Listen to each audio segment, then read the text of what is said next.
سيد ولد آدم محمد والمجتبى والمرتضى وعلى آله وأصحابه لنا مقتدى. أما بعد فأعوذ بالله من الشيطان الرجيم. بسم الله الرحمن الرحيم.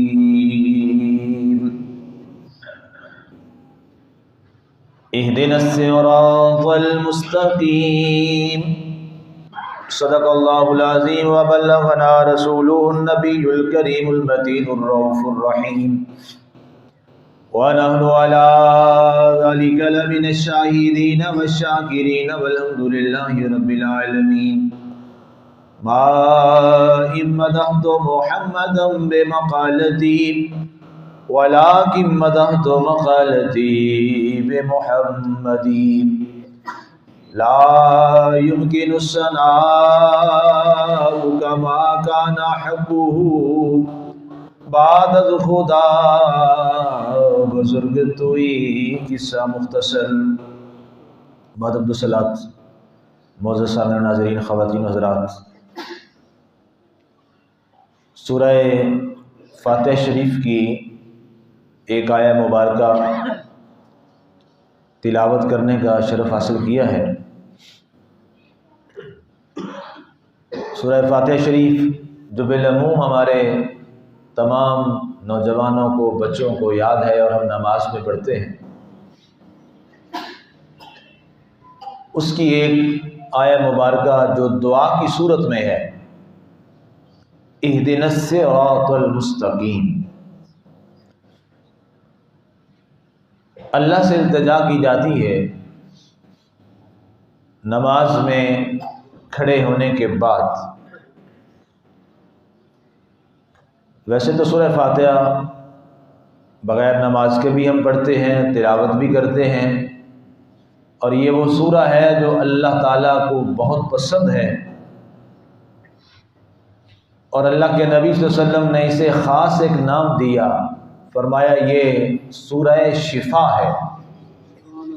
سورہ شفا ہے جس میں ہر مرض کے لیے اللہ نے تمہارے لیے شفا رکھی. اس کو سبع مثانی کہا گیا، اور بہت سارا اس پہ پورا درس ہے سورہ فاتحہ کا، آپ سن سکتے ہیں، وہاں میں نے تفصیل سے بات کی ہے. دعا اللہ سے یہ کی جاتی ہے، اہدنا الصراط المستقیم، اے اللہ ہمیں صراط مستقیم کی ہدایت نصیب فرما. دو ترجمے مشہور ہیں اس آیہ مبارکہ کے جو کیے جاتے ہیں. ایک ہے اہدنا الصراط المستقیم، اے اللہ ہمیں سیدھی راہ دکھا. دوسرا ترجمہ یہ کیا جاتا ہے، اے اللہ ہمیں سیدھی راہ پر قائم رکھ. دونوں کے لحاظ سے ہم دیکھتے ہیں انسان جب نماز میں ہے اور نماز میں ان الفاظ کی تلاوت کر رہا ہے تو دونوں پہلوؤں سے اس کو دیکھا جا سکتا ہے. اس لیے کہ نماز میں آنے کے بعد انسان پر شیطان بہت زیادہ وسوسے اور حملے کرتا ہے.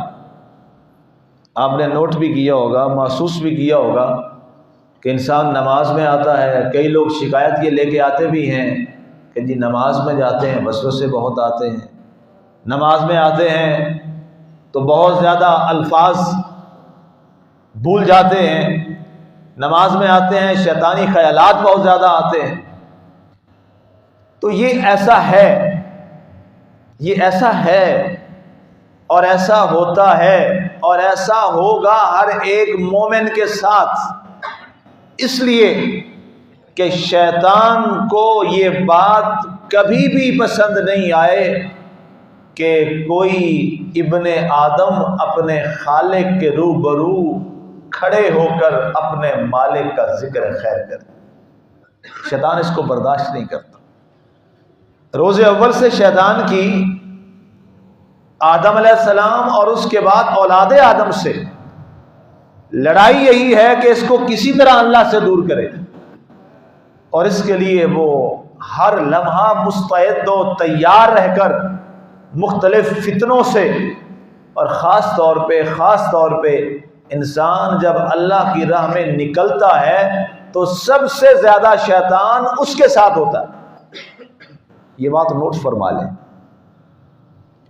ابھی ایک بڑی عجیب سی بات ہے کہ شیطان کا زیادہ حملہ اسی پر ہے جو اللہ کے راستے پہ چل رہا ہے۔ جی یہی ہے، یہی بات سمجھنے والی ہے کہ وہ شخص جو پہلے ہی اللہ سے دور ہے، شیطان کے راستے پر چل رہا ہے، اسے تو شیطان کے ظاہر ہے اب زیادہ ضرورت نہیں ہے، وہ تو کہتا ہے یہ میرے راستے پہ چل رہا ہے۔ اب اس کی ساری توجہ اور زور اس شخص پر ہے جو اللہ کے راستے پہ چل رہا ہے۔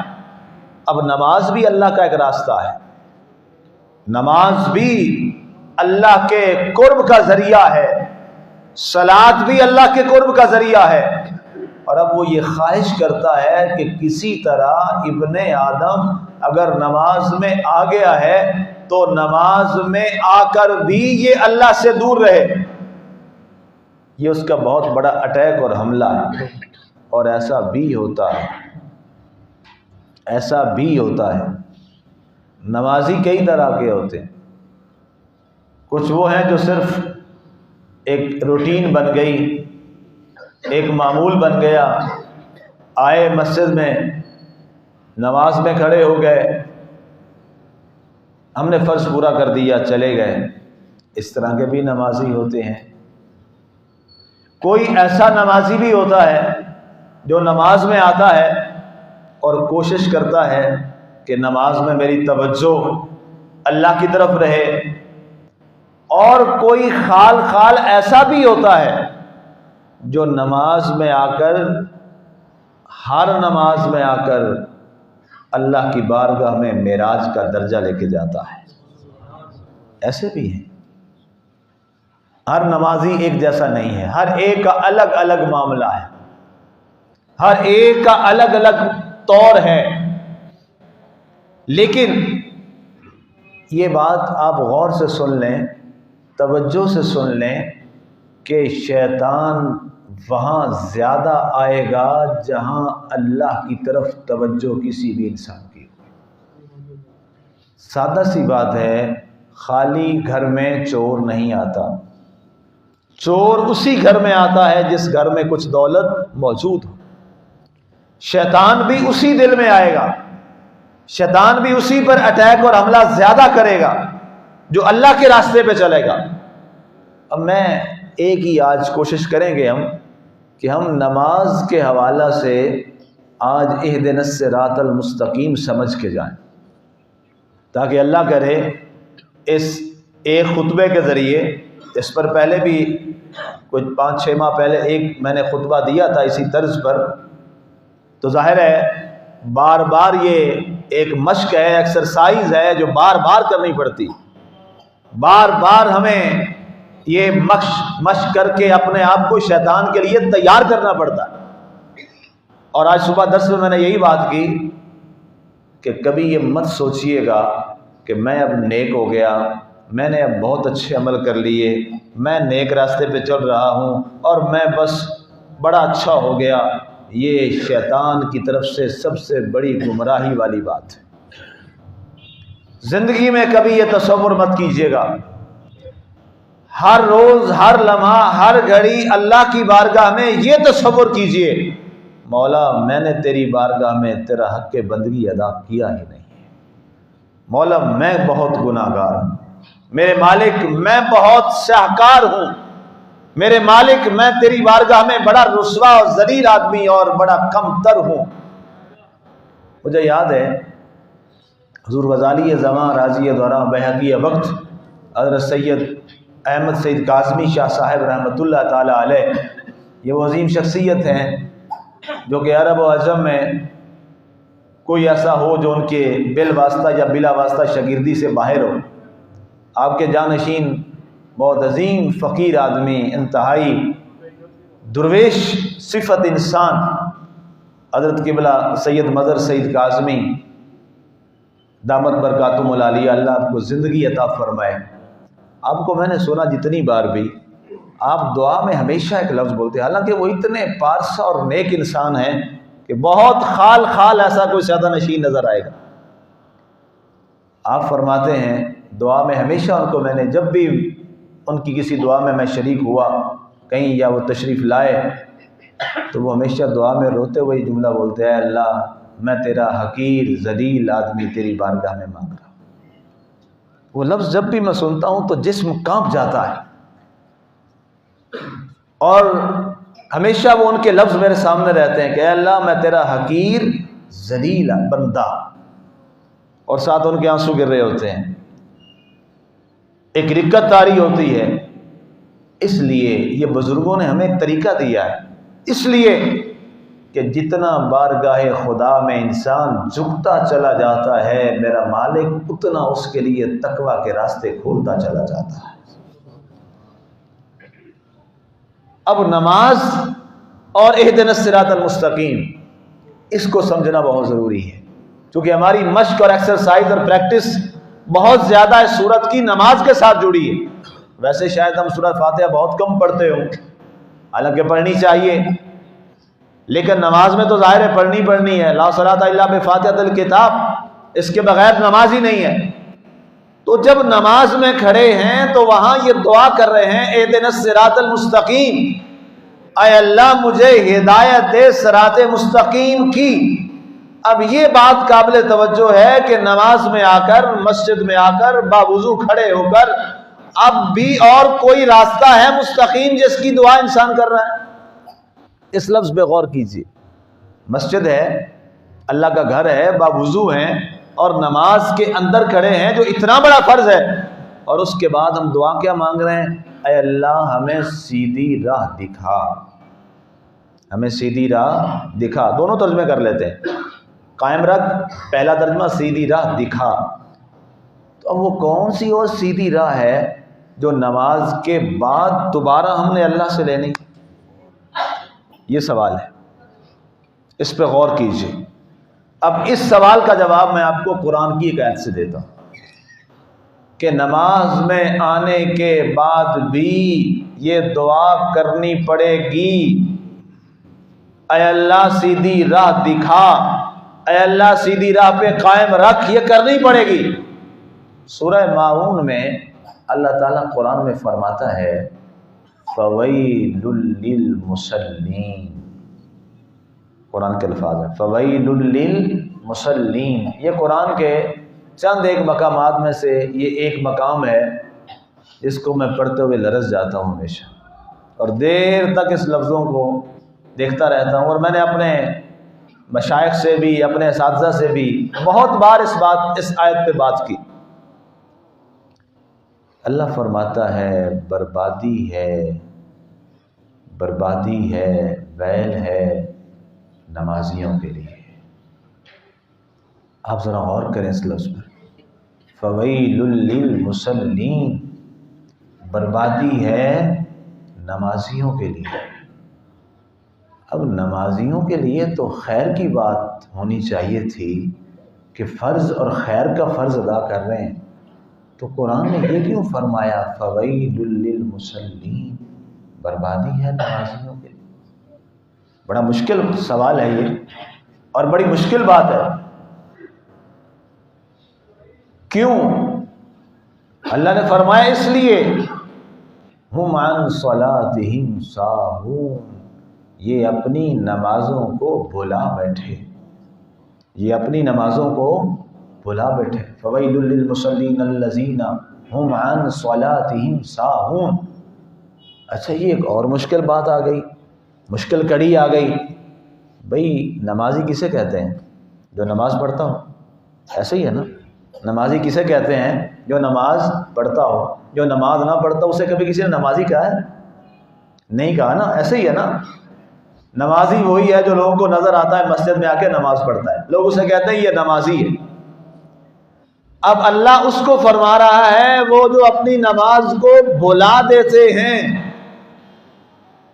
بعض نے کہا جی اس سے مراد یہ ہے کہ وہ نماز پڑھتے نہیں ہیں. میں نے کہا جی یہ بات مجھے تو نہیں سمجھ آتی کہ نماز پڑھتے نہیں ہیں. اگر نماز پڑھتے نہیں تھے تو پھر انہیں اللہ نے نمازی کیوں کہا؟ اس کا مطلب یہ ہے کہ نماز پڑھتے ہیں، پنجگانہ نماز میں آتے ہیں، اسی لیے تو نمازی کہلائے، اسی لیے تو مسلین کہلائے. اب آگے قرآن کے جو الفاظ ہیں الذین ھم عن صلاتہم ساہون، یہ نمازی اس لیے برباد ہو گئے کہ اپنی نماز کو بھلا بیٹھے.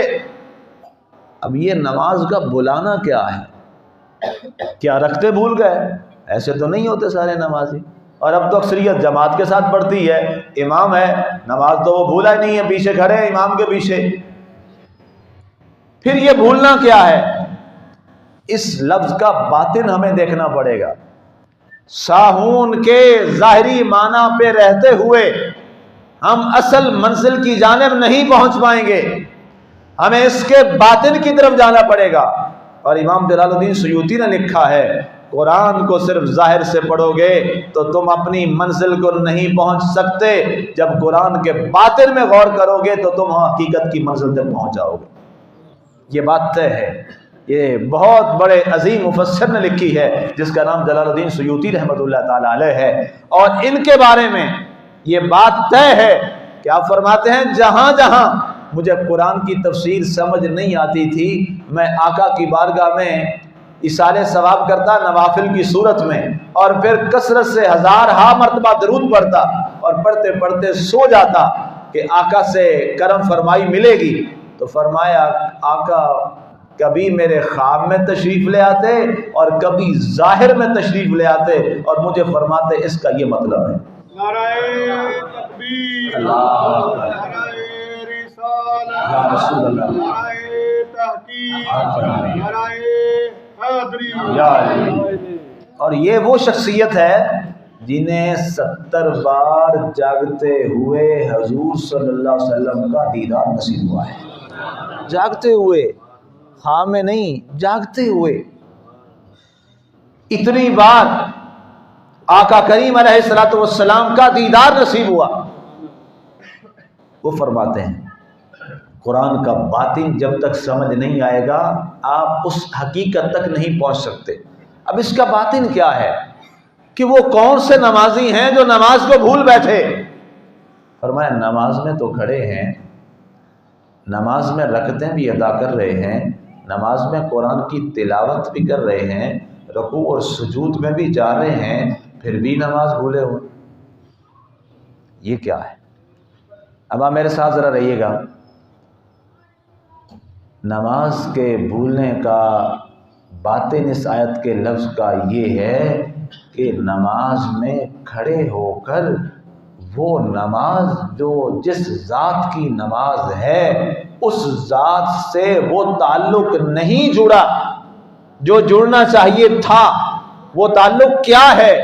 وہ خود ڈیفائن کیا آپ کے اور میرے نبی صلی اللہ علیہ وآلہ وسلم نے. فرمایا اے نمازی تیری نماز یہ ہے ان تعبد اللہ کأنک تراہ. فرمایا جب تو نماز میں آئے تو ایسے نماز ادا کرے کہ تو اپنے مالک کو دیکھ رہا ہے. یہ درجہ ہے. یہ نماز یاد رکھنا ہے، یہ نماز کو بلانا نہیں ہے، یہ نماز قائم رکھنا ہے. اب اللہ کروڑوں رحمتیں فرمائے صحابہ کرام کی مقدس ہستیوں پر. ان کا آقا کریم یہ بات تو بہت مشکل ہے، ناممکن نہیں ہے، مشکل ہے کہ ہر کوئی تو اس درجے پہ فائز نہیں ہوگا کہ وہ نماز میں اپنے اللہ کو دیکھے، ایسے پڑھے کہ اپنے اللہ کو دیکھ رہا ہے. فرمایا اگر یہ نہیں کر سکتے ہو نماز پڑھنے والوں، عبادت کرنے والوں، اگر تم یہ نہیں کر سکتے ہو تو اتنا تو تمہیں کرنا ہوگا. فَإِنَّهُ يَرَاكَ، وہ اللہ کی ذات کی بارگاہ میں تم ایسے کھڑے ہو اس یقین کے ساتھ کہ تمہارا اللہ تمہیں دیکھ رہا ہے. اچھا بتائیے اللہ ہمارے دلوں کی باتوں سے واقف ہے کہ نہیں؟ جی ہاں، یہ جملہ ہم سارے مانتے ہیں کہ اللہ ہمارے دلوں کے حال سے بھی واقف ہے، لیکن اس جملے کو بھی دل میں اتارنا بڑا مشکل ہے، اس بات کو بھی دل میں اتارنا بڑا مشکل ہے۔ میں نے پوچھا آپ سب نے کیا کہا؟ اللہ ہمارے دلوں کے حال سے واقف ہے، ہمارے دلوں کا محرم ہے۔ بالکل یہی بات ہے، یہی ایمان ہونا چاہیے، اور یہی ایمان ہے کہ اللہ ہمارے دل کے ارادوں سے واقف ہے۔ اور اس سے بھی اگلی بات، جو دل میں ارادے پیدا ہونے ہیں اللہ ان سے بھی واقف ہے، جو ابھی آئے نہیں ہیں اللہ ان سے بھی واقف ہے۔ تو آپ بتائیے، جب اللہ ہمارے ظاہر اور باطن سے سب سے واقف ہے، آپ جب نماز میں کھڑے ہوں یا میں نماز میں کھڑا ہوں تو دوران نماز جب میں قرآن کی تلاوت کر رہا ہوں، کیا تلاوت سے توجہ ہٹا کے کوئی میں دنیا کی بات کر سکتا ہوں؟ آپ کیا کہیں گے؟ نماز ٹوٹ گئی، ایسے ہی کہیں گے نا جی۔ آپ نماز میں کھڑے ہیں اور آپ نے کوئی دنیا کی بات کر لی تو آپ کو ساتھ کہنے والا کیا کہے گا کہ جناب نماز دوبارہ شروع کیجئے، آپ کی نماز ٹوٹ چکی، نماز نہیں رہی۔ کیوں؟ اس نے سن لیا کہ اس نے نماز میں کوئی اور دنیاوی بات کی ہے۔ اب ہماری اپروچ یہ تھی، ہماری پہنچ یہ تھی کہ جو کسی کے لفظ زبان سے باہر آئے دنیا کے الفاظ، تو ہم نے سن کر اس پہ فتویٰ ڈال دیا، داغ دیا اور کہہ دیا کہ جناب تیری نماز ٹوٹ گئی، کیونکہ تو دنیا کی بات میں اور دنیا کے معاملے میں تو شامل ہو گیا، اس کی طرف متوجہ ہو گیا۔ یہ ہم نے اس لیے کہا کہ ہماری رسائی دل تک نہیں تھی، ہماری رسائی جو دل میں سوچ رہے اس تک نہیں تھی، لیکن اللہ کی بارگاہ میں تو زبان سے نکلا ہوا بھی وہی ہے، دل میں موجود بھی وہی ہے۔ ایسے ہی ہے نا جی۔ اب آئیے، یہ بات بڑی مشکل ہے، یہ بات دل میں اتارنا بھی بڑی مشکل ہے۔ کسی کو نہ اتار سکے کوئی تو مجھے معاف رکھیے گا، مجھے واپس لوٹا دیجیے گا، لیکن ساہون کا معنی یہی ہے۔ بڑا مشکل سے میں نے ہمت کر کے یہ بتایا ہے آپ کو، معنی ساہون کا یہ ہے، جب ہم اس کی بارگاہ میں کھڑے ہیں، زبان پہ ہمارے جاری ہے الحمدللہ رب العالمین الرحمن الرحیم مالک یوم الدین ایاک نعبد و ایاک نستعین، ہماری زبان پہ یہ جاری ہے، لیکن دل میں کوئی اور بات ہے، تو بتائیے اللہ ہمارے دل کے اس خیال سے واقف ہے کہ نہیں ہے؟ ہاں جی، ہے نا، واقف ہے نا؟ تو بتائیے اب کیا فتویٰ ہوگا؟ نہیں۔ تو اب ذرا یہ فتویٰ تو آپ نے دے دیا نا، میں نے فتویٰ نہیں دیا، آپ نے دیا کہ نماز اللہ کی بارگاہ میں وہ فتویٰ یہ ہوگا، خطیب شہر کا فتویٰ نہیں ہے، مفتی صاحب کا فتویٰ نہیں ہے، اللہ کی بارگاہ میں، اللہ کی نظر میں ظاہر اور باطن اس سے چھپا ہوا نہیں ہے۔ ایسے ہی ہے نا جی، یہ ظاہر باطن ہمارے لیے، اللہ کے لیے تو نہیں ہے۔ اب زبان پہ جاری ہے سورہ فاتحہ شریف، اور دل میں خیال ہے کاروبار کا، معاملات کا، رشتہ داریوں کا، دنیا کی زندگی کے معاملات کا، دفتر کا، نوکری کا، فساد کا، لڑائی جھگڑے کا، اور 100 باتیں، ٹھیک ہے، اولاد کا، بیوی کا، رشتہ داروں کا، کوئی بھی معاملہ ہے، جہاں کھڑے ہیں اس سے الگ کا معاملہ ہے، لیکن زبان پر وہ چیز جاری ہے، تو بتائیے کیا یہ نماز بھولی ہوئی ہے یا نماز یاد ہے؟ جی، یہ بھولی ہوئی ہے، یہ نماز بھولی ہوئی ہے، نماز میں کھڑے ہو کے نماز کو بھلایا ہوا ہے، سمجھ آئیے نا جی، نماز کو بھلایا ہوا ہے۔ تو اب آپ بتائیے، زبان پہ کچھ چل رہا ہو، دل میں کچھ چل رہا ہو، تو اللہ کی بارگاہ میں پھر یہ نماز رہے گی؟ جی نہیں رہے گی۔ یہ آپ صحیح کہہ رہے ہیں، بالکل ٹھیک کہہ رہے ہیں، نہیں رہے گی۔ اب اللہ نے فرمایا بربادی ہے ان نمازیوں کے لیے جو اپنی نماز کو بھول گئے۔ اب سمجھ آئی؟ نمازیوں کے لیے جو اپنی نماز کو بھول گئے، اب لکھا صوفیاء نے، یہ ہے وہ چیز کہ وہ اپنی نماز بھول گئے. اور علی مرتضیٰ شیر خدا مولا علی رضی اللہ تعالی عنہ فرماتے ہیں کہ جب سے یہ آیت میں نے پڑھی ہے اس کے بعد میں نے اللہ سے دعا مانگی، اے اللہ مجھے نمازی بنایا ہے تو مجھے نماز میں بھلانا مت، مجھے نماز میں رکھنا. فرمایا اللہ نے میری دعا قبول کی، اور اس کے بعد جو بھی میں نے نماز پڑھی میں نے بھول کے نہیں پڑھی، نماز سمجھ کے پڑھی. اور پھر وہ کیا تھی نماز؟ اللہ اکبر اللہ اکبر. پھر تیر نکالے گئے دوران نماز تو پتہ نہیں چلا. فرمایا اس لیے کہ میں تو اللہ کی نماز میں تھا. بہت مشکل کام ہے، میں نے عرض کیا بڑا مشکل کام ہے، بہت مشکل کام ہے، مشکل کام ہے، مشکل کام ہے. ہو سکتا ہے کچھ کے ذہن میں یہ بات بھی چل رہی ہو آپ میں سے، پہلے نماز پڑھنے کو نہیں آتا، جو پڑھنے آتے تھے مفتی صاحب نے ان کی بھی اڑا دی، پھر اب رہ نہیں دیتے. کچھ کے دماغ میں یہ بات بھی چل رہی ہوگی. ٹھیک ہے نا جی، ہم ڈائریکٹ تو ممبر پہ نہیں بیٹھتے، پہلے بڑا عرصہ نیچے بیٹھتے ہیں پھر آپ ممبر پہ آتے ہیں. تو وہاں جو لوگ سوچتے ہیں ہم وہ بھی سوچتے ہیں. بات یہ ہے کہ سچی بات یہی ہے، یہ میں نے نہیں کی، قرآن نے کہی ہے، میں کیا کروں، یہ تو اللہ کا فرمان ہے. اب نمازی تو اسی کو کہیں کہ جو نماز پڑھتا ہے، یہ تو طے ہو گئی نا جی. جو نماز پڑھنے نہیں آتا یہ آیت اس کے لیے تو نہیں ہے، اس کے لیے تو اور آیت ہے. یہ تو اس کے لیے ہے جو آ رہا ہے کہ بھائی جب نماز میں آئے تو پھر نماز میں رہے. اور اس کی تفسیر آقا نے خود فرمائی. آقا نے بخاری کی صحیح حدیث خود فرمائی، ان تعبد اللہ کانک تراہ وان لم تکن تراہ فانہ یراک. بعض کے ذہن میں یہ چل رہا ہوگا کہ ایسی نماز کیسے پڑھی جا سکتی ہے، یہ بات بھی درست نہیں ہے، ایسا مت سوچئے گا. ہیں لوگ ایسے، بہت سے لوگ ہیں جنہوں نے پڑھی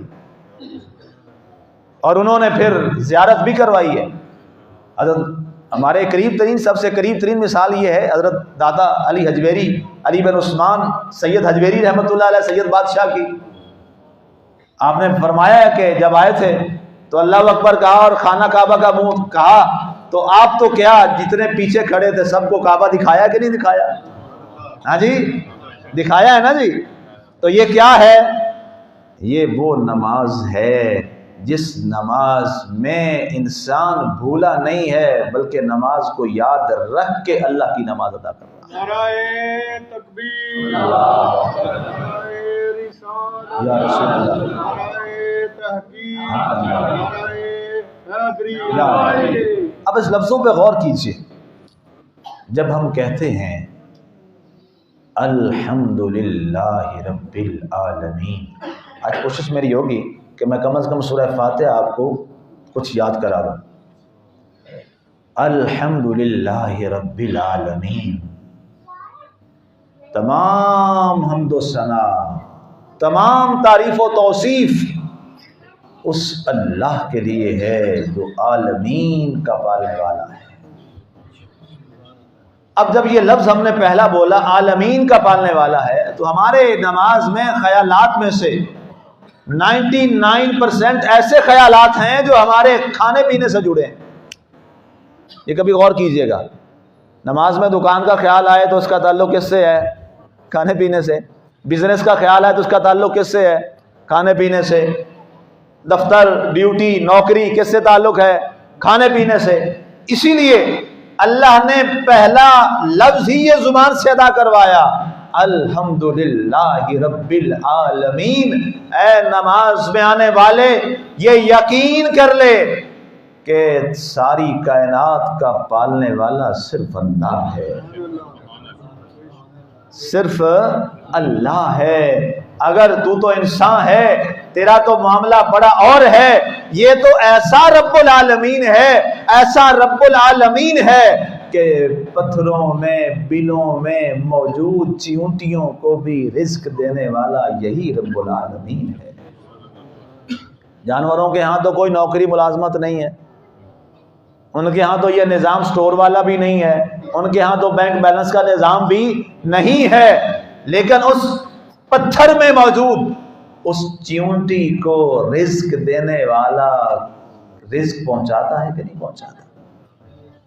اب یہ توکل بہت مشکل لفظ ہے، بہت مشکل لفظ ہے۔ اب یہاں ذہن میں یہ بات بھی آئے گی کہ پھر یہ جو ہم کماتے ہیں کھاتے ہیں، یہ ساری چیزیں کیا یہ چھوڑ دی جائیں؟ اس پہ یاد رکھیے یہ اسباب ہیں، یہ منزل نہیں ہے، اس پہ تکیہ بھروسہ مت کیجیے گا۔ یہ آپ کے اسباب ضرور ہیں لیکن آپ کی منزل نہیں ہے۔ حقیقی منزل اور دینے والا، کھلانے والا، پلانے والا، عطا کرنے والا اس کائنات کا صرف ایک ہی رب ہے، اور وہ کون ہے؟ وہ رب العالمین ہے۔ قرآن میں آیت ہے نا، واللہ خیر الرازقین، رازق ہیں فرمایا تمہارے۔ کبھی باپ رازق بن گیا، کبھی ماں رازق بن گئی، کبھی تمہاری کوئی اور چیز رازق بن گئی، کبھی تمہارا مال و اسباب، لیکن یاد رکھنا وہ خیر نہیں ہے۔ کائنات میں خیر الرازقین صرف ایک ذات ہے، اور وہ اللہ کی ذات ہے۔ آپ کے پاس، اس کی سادہ سی مثال سمجھ لیجئے، آپ کے پاس بہت سارا رزق پڑا ہو، آپ کو ڈاکٹر منع کر دے، آپ کھا سکتے ہیں؟ تو بتائیے رزق آپ کے کسے کام آیا؟ نہیں آیا۔ مال دولت سب کچھ موجود ہے، آپ کی اس منہ سے اندر نہیں جا سکتا۔ جو رب لقمہ نہ چاہے، ساری دنیا اکٹھی ہو جائے، وہ لقمہ کبھی اندر جا سکتا؟ نہیں جا سکتا۔ کئی بار آپ نے بھی آزمایا ہوگا، میں نے خود کئی بار آزمایا، ٹیبل پہ ناشتہ پڑا ہے، کھانا پڑا ہے، تیار ہے، لقمہ توڑ بھی لیا، میں اپنی بات کر رہا ہوں، لقمہ توڑ بھی لیا، ایسا کوئی فون آیا، وہ لقمہ بھی وہیں رہ گیا، کھانا بھی وہیں، توڑا ہوا لقمہ وہاں رہ گیا، نہیں کھا سکتے۔ یہ کیا ہے؟ مالک نہ چاہے تو ایک لقمہ بھی بندہ اپنے منہ میں ڈال سکتا نہیں۔ واللہ خیر الرازقین۔ رب نے فرمایا الحمدللہ رب العالمین، اے میری بارگاہ میں آنے والے یہ طے کر لے، یہ فیصلہ کر لے اور یقین کر کے میری بارگاہ میں نماز میں کھڑا ہو کہ ساری کائنات کو پالنے والا صرف اللہ ہے۔ الرحمن الرحیم، یہ اس لیے فرمایا کہ اے انسان یہ یقین رکھ، اس کائنات میں رب جیسا رحمان کوئی نہیں، رب جیسا رحیم کوئی نہیں۔ وہ بڑا مہربان ہے۔ انسان پریشان ہوتا ہے بعد میں گھر میں کیا ہوگا کیا ہوگا، فرمایا پریشان نہ ہو، میں رحمان اور رحیم ہوں، تیری بھی حفاظت کروں گا، تیرے پچھلوں کی بھی حفاظت کروں گا۔ آگے فرمایا کبھی تمہارے ذہن میں یہ ڈر اور خوف آئے گا، میرا باس، میرا وہ فلانا سینئر، یہ وہ، نماز میں آئے جلدی سے جاؤں واپس، وہ میرا سربراہ ہے، وہ کیا کہے گا؟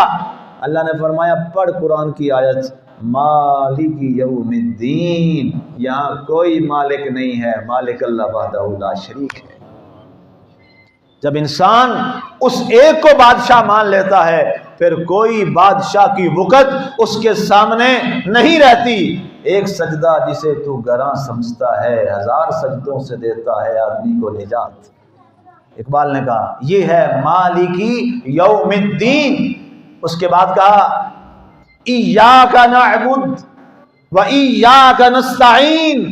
یہ اتنے کمال کے قرآن کے الفاظ ہیں جو نمازی کو کھینچ کے لے کے آتے ہیں اللہ کے دربار میں۔ کیا کہتا ہے؟ اقرار کروا رہا ہے میرا مالک یہ کہ اپنی زبان سے ایاک، اللہ صرف عبادت تیری ہی ہے، ایاک نعبد و ایاک نستعین، اے اللہ مدد صرف اور صرف تیری ہے، کسی اور کی نہیں ہے۔ ایاک نعبد و ایاک نستعین، یہ سارے اقرار کروانے کے بعد نا اب الفاظ آتے ہیں اہدنا الصراط المستقیم، اے اللہ جو میں نے تجھ سے یہ عہد کیے ہیں نا یہ سارے سچے ہیں اور یہی مستقیم ہیں، اے اللہ اب ہمیں ان عہد پر قائم رکھ۔ اہدنا الصراط المستقیم۔ اب میں نے جو عرض کیا نا کہ ایسا نہیں ہے کہ ایسا نہیں ہوتا ہوگا، ایسا ہوتا ہے، قائم ہیں لوگ۔ اسی لیے اگلی دعا میں یہ فرمایا، یہ دعا مانگ صراط الذین انعمت علیہم۔ اب یہ ہیں وہ لوگ، علیہم جمع کا صیغہ ہے، اللہ فرماتا ہے یہ دعا کر، اے اللہ مجھے ان انعام یافتہ لوگوں کے راستے پر قائم رکھ جنہوں نے یہ سارے عہد پورے کر کے دکھائے ہیں اللہ کی بارگاہ میں۔ وہ کون ہیں؟ نبی، انبیاء، صدیقین، شہداء، صالحین، یہ 4 گروہ ہیں جو قرآن نے کہا اولئک الذین انعم اللہ علیہم من النبیین والصدیقین والشہداء والصالحین۔ فرمایا ان کے لیے، ان کے طرز پہ چل، ہمیں سکھا بھی دیا۔ کہا یہ تمہارے پاس ایک ہے علی حجویری، جیسے یہ انعام یافتہ انسان ہے نا، جیسے اس کو تم نے دیکھا تھا نا، یہ نماز پڑھتا تھا اور آ کر مستغرق ہو جاتا تھا اس میں، اور یہ وعدے کر کے پھر وعدے پہ قائم رہتا تھا۔ فرمایا کر دعا، اے اللہ مجھے بھی ایسی نماز نصیب فرما دے، اے اللہ مجھے بھی ایسا راستہ عطا کر دے۔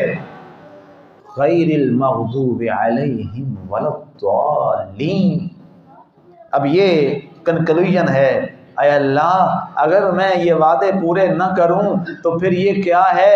یہ تیرا غضب ہوگا، تو ناراض ہوگا، اور جو ایسے کرتے ہیں وہ مغضوب علیہم ہیں، جن پر تیرا غضب ہوا ہے، اور یہ گمراہ لوگ ہیں۔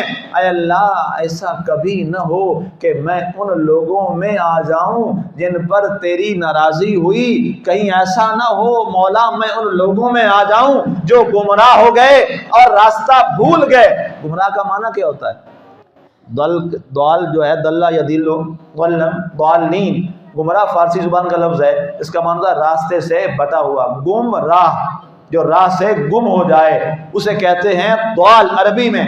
اب انسان عرض کرتا ہے مالک میں، اے مالک اس راستے پر تو آ گیا، یہ راستہ تیرا راستہ ہے، کہیں ایسا نہ ہو اس راستے میں آ کے میں راستہ بھول جاؤں۔ یہ نچوڑ ہے میرے پورے خطبے کا، ذرا غور کیجئے گا اس لفظ پہ۔ یہ راستہ ہے نا جی، ہم اس راستے میں آ گئے، آپ تشریف لے آئے، آپ اس راستے پر آ گئے، اللہ نے توفیق دی، راستہ آ گیا، مبادا کہیں ایسا نہ ہو کہ اس راستے پر آ کر انسان پھر شیطان کے راستے پہ کہیں گمراہ ہو کے نہ چلا جائے، تو اب انسان دعا مانگتا ہے غیر المغضوب علیہم ولا الضالین۔ اے اللہ اس راستے پہ ڈالا ہے نا تو اس راستے پر پھر قائم بھی رکھ، اب راستہ دکھایا ہے تو راستے میں ہمیں بھٹکا نہ دینا۔ اس کے بعد پھر بندہ کہتا ہے آمین، اے اللہ تیری بارگاہ سے ہمیں یہی امید ہے، اور یہی دعا کے بعد ہم آمین کہتے ہیں۔ آج آپ نے جمعے میں، ظاہر ہے میں فاتحہ شریف پڑھوں گا، آپ نے سننا ہے، ظاہر ہے امام کے پیچھے قرات نہیں ہے، تو آپ جب میں آیات یہ پڑھوں گا تو جیسے میں نے یہ آیات بتائی ہے نا، آپ نے اسی توجہ میں رہنا ہے۔ جب اکیلے پڑھیں اس کے بعد سنن نماز جب اکیلے پڑھیں تو آپ نے اسی توجہ میں رہنا ہے، اور میرا یقین ہے جب آپ قرآن کے لفظوں میں مست ہو جائیں گے، جب آپ قرآن کے لفظوں میں مستغرق ہو جائیں گے، مجھے یقین ہے قرآن وہ کامل مرشد ہے جو انشاءاللہ منزل پہ پہنچا دیتا ہے۔ قرآن ایسا کامل کلام ہے، قرآن یہ ایک ایسا رب کا کلام ہے، ظاہر رب کا کلام ہے، تو جب انسان قرآن کے لفظوں میں ڈوب جاتا ہے اور اس میں مستغرق ہو جاتا ہے تو پھر کیا ہے؟ پھر زبان پر اسی مالک کے کرم سے توجہ ہوتی ہے اور دل پر بھی کرم ہو جاتا ہے۔ پھر انسان نماز میں کھڑے ہو کے، اقبال نے کہا تھا ادائے دید سراپا نیاز تھی تیری، کسی کو دیکھتے رہنا نماز تھی تیری۔ پھر وہ لمحہ آتا ہے، اقبال کو ہم کیوں پڑھتے ہیں بھئی؟ کیا وجہ ہے؟ اقبال کی ایک بڑی خوبی جو تھی وہ یہ تھی کہ اقبال قرآن کا بڑا عاشق تھا۔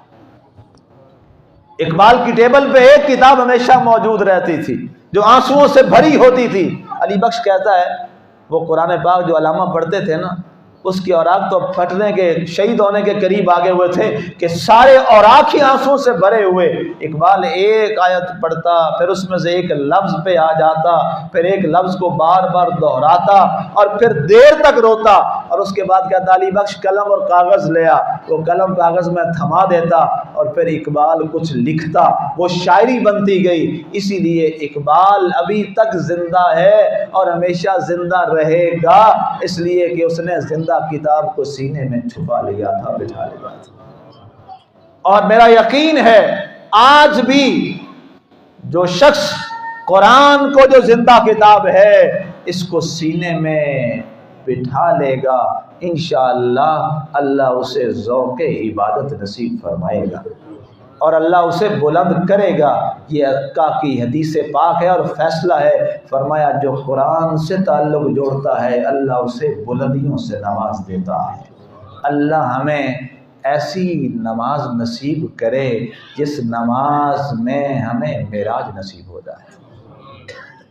الصلاۃ معراج المومنین، نماز مومنوں کی معراج ہے۔